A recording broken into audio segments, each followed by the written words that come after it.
Welcome. Today, I'm going to show you how to set up a new Google Meet directly from your Gmail account. Whether you're connecting with colleagues, attending an online class, or catching up with friends, this guide will make scheduling meetings super easy. First, make sure you're logged into your Gmail account. On the left-hand side of your inbox, you'll see the Meet option. Click on it. If this is your first time, Gmail may ask for permissions. Just follow the prompts and you'll be ready in seconds. Next, click on the New Meeting button. Google Meet will instantly generate a unique meeting link for your session. This is the link your attendees will use to join, so it's important to share it with them. You can either click Send Invite and enter their email addresses or choose Alpha Copy Meeting Invite to paste it anywhere, like a messaging app or another platform.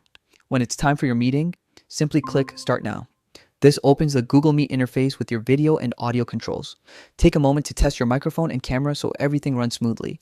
And that's it. You're all set to host your Google Meet directly from Gmail. It's fast, simple, and perfect for both work and personal use. Thanks for watching and happy meeting.